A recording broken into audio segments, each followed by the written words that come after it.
السلام علیکم دوستو، ہم ہر سال یکم مئی کو مزدوروں کے عالمی دن کے طور پر مناتے ہیں اور اس دن کو چھٹی بھی ہوتی ہے، لیکن ہم میں سے اکثر کو نہیں معلوم کہ اس دن کے پیچھے تاریخ کیا ہے۔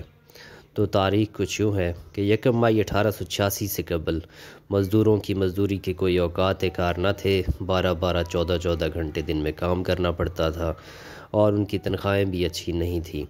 دنیا میں صنعتی ترقی ہو رہی تھی، ہر طرف انڈسٹریز وغیرہ بن رہی تھیں اور لاکھوں لوگ ایسے تھے جو مزدوری کرتے تھے، ان کے حقوق نہ تھے۔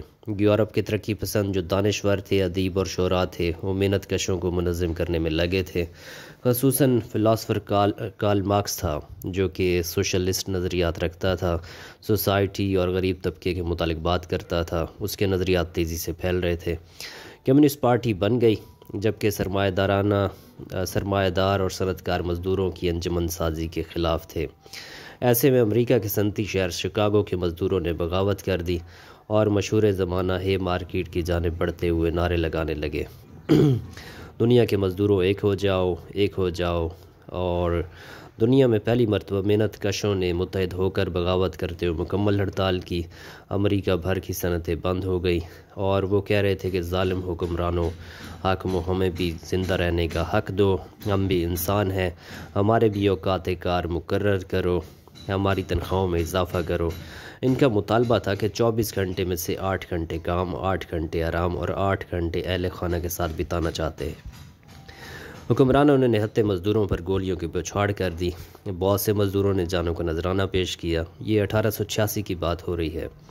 ایک مزدور کی خون سے تر سرخ قمیض تھی، اس کو مزدوروں نے اپنا پرچم بنا لیا اور حکمرانوں نے مزدوروں کے 7 اہم رہنماؤں پر بغاوت کا مقدمہ چلایا۔ ان میں سے 4 ایسے تھے جن کو سزائے موت کا حکم سنایا گیا، جن میں سے 2 کے نام فشر اور اینجل تھے۔ اور جب ان لوگوں کو پھانسی چڑھایا گیا تب بھی یہ لوگ کہہ رہے تھے کہ ہم خوش ہیں کہ ہم ایک اچھے مقصد کی خاطر جان دے رہے ہیں۔ آخرکار یہ احتجاج بڑھتا گیا اور ساری صنعتیں بند ہو گئیں اور حکمران، مل مالکان اور سرمایہ دار جو کارخانہ دار تھے وہ بھی مجبور ہو گئے مزدوروں کے مطالبات تسلیم کرنے پر۔ انہوں نے مزدوروں کے اوقات کار مقرر کیے کہ کسی سے 8 گھنٹے زیادہ کام نہیں لیا جائے گا اور ساتھ ہی ساتھ ان کی اجرت وغیرہ اور ان کے باقی جو حقوق تھے ان کو بھی تسلیم کیا۔ تو یہ یکم مئی 1886 کے واقعات تھے اور اس کی یاد میں مزدوروں کا عالمی دن ہر سال دنیا بھر میں منایا جاتا ہے۔ امید ہے ویڈیو آپ کو اچھی لگی ہوگی اور ساتھ ہی ساتھ آپ کو بتاتا چلوں کہ ہمارے اپنے ملک میں بہت سے مزدور ہیں، ہمیں ان کا خیال رکھنا چاہیے، ان سے زیادہ کام نہیں لینا چاہیے اور ان کی مناسب اجرت ان کو دینی چاہیے۔ خوش رہیں۔ السلام علیکم۔